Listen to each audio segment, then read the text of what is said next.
आता माझ्यासोबत आहेत ज्येष्ठ राजकीय विश्लेषक आणि पत्रकार विजय चोरमारे सर आपल्यासोबत आहेत। विजय सर, स्वागत आहे तुमचं जय महाराष्ट्रमध्ये। आपण बघत असू की सध्या घडामोडींना प्रचंड वेग आलेला आहे।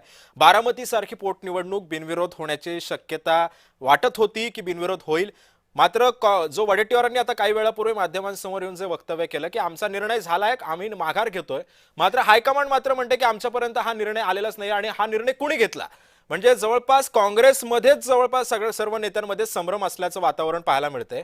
अनेक जण महायुतीवाले फोन करतायत, सुनेत्रा पवार स्वतः हर्षवर्धन सपकाळांना फोन करतायत, शरद पवार तिकडे दिल्लीमध्ये जाऊन खरगेंची भेट घेतायत, मात्र अजून सुद्धा याच्यावरती शिक्कामोर्तब होत नाही, अजून सुद्धा काँग्रेस माघार घेत नाहीये। नेमका हे काय म्हणायचं याला सगळ्याला?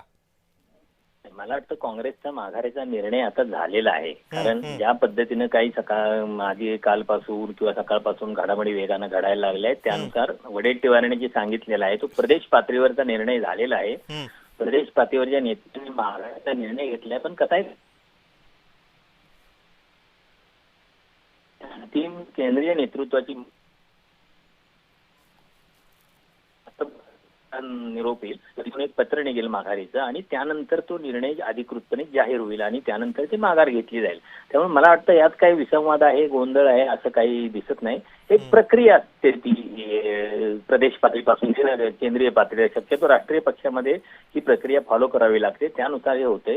मला वाटतं चर्चा बऱ्यापैकी माघारीपर्यंत आलेली आहे आणि त्या केंद्रीय नेतृत्वाकडनं सिग्नल आला की इथं माघार घेतली जाईल। बर, पण विजय सर, याच्यामध्ये कुठेतरी वेळ काढूपणा केला जातोय असं नाही वाटत आपल्याला? नाही, वेळ काढूपणाचा काय मुद्दा आहे तो? आज माघारी मुदत होती, कालपर्यंत या ज्यांचे उमेदवार आहे राष्ट्रवादी काँग्रेस पक्षाने कालपर्यंत फार वेगानं हालचाल केली होती असं नाही। आज सकाळपासूनच हालचाल गांभीर्य लक्षात आलं अशी निवडणुकांना बरोबर नाही, निवडणूक राहिली तर कसं होतील, त्यातून आरोप प्रत्यारोप होऊ शकतात, त्यातून अनेक नसले मुद्दे पुढे येऊ शकतात, त्यासाठी निवडणूक टाळले। काँग्रेसचा उमेदवार असला तरी सुनेत्रा पवार याच्यामध्ये कोणाच्या शंका नाही, म्हणजे मोठ्या फरकाने निवडून येईल, काँग्रेसचे डिफॉल्ट निवडणूक झाली तर त्या काही सभा होईल, त्यातून आरोप होतील, त्यातून सगळ्यांच्या असणार आहे। त्यामुळे मला वाटतं राष्ट्रवादी काँग्रेसनं हालचाली गतिमान केलं भेटतात नेत्यांना किंवा शरद पवार मला वाटतं त्यांनी काही तांत्रिक कारणामुळे विजय सरांचा आवाज आपल्यापर्यंत पोहोचत नाहीये, मात्र आतापर्यंत जे त्यांनी विश्लेषण केलंय ते त्याच्यावरून तरी असंच दिसतंय की हायकमांडचा निर्णय झालेला आहे, त्यामुळे एक प्रोसेसचा भाग असतो, तो निर्णय लवकरच आपल्यापर्यंत येईल असं सुद्धा त्यांनी सांगितलं। धन्यवाद विजय सर तुम्ही केलेल्या या विश्लेषणाबद्दल।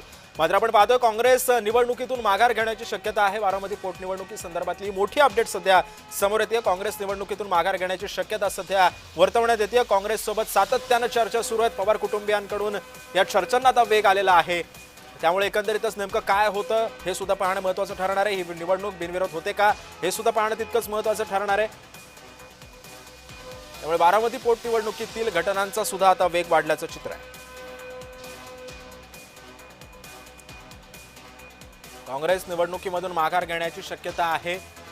पवार कुटुंबियांकडून सातत्यानं काँग्रेस सोबत चर्चा सुरू आहेत, वाटाघाटी सुरू आहेत, नेमकं आता काय होतं हे सुद्धा पाहणं महत्त्वाचं ठरणार आहे। काय होतं काँग्रेसच्या या सगळ्या निर्णयानंतर? हा उमेदवारी अर्ज आकाश मोरे मागे घेतात का हे सुद्धा पाहणं महत्त्वाचं ठरणार आहे, की ऐन वेळेला निर्णय चेंज होऊ शकतो हे सुद्धा पाहणं तितकंच महत्त्वाचं ठरणार आहे। एकंदरीतच बारामतीची पोटनिवडणूक बिनविरोध करण्यासाठी सध्या प्रयत्नशील आहे महायुती, त्यामुळे एकंदरीतच ही फिल्डिंग आता कितपत पणाला लावली जाते आणि ही कितपत फळाला येते हे सुद्धा पाहणं तितकंच महत्त्वाचं ठरणार आहे। पवार कुटुंबियांकडून सुद्धा सातत्यानं काँग्रेसची मनधरणी करण्याचे प्रयत्न चालू आहेत, त्यांना मनवण्याचे प्रयत्न चालू आहेत। काँग्रेसकडून सुद्धा निर्णय झाला असं सुद्धा सांगण्यात येतंय, त्यामुळे एकंदरीतच हा अधिकृतरित्या निर्णय काँग्रेस कसा आणि कधी जाहीर करतं हे सुद्धा पाहणं तितकंच औत्सुक्याचं ठरणार आहे।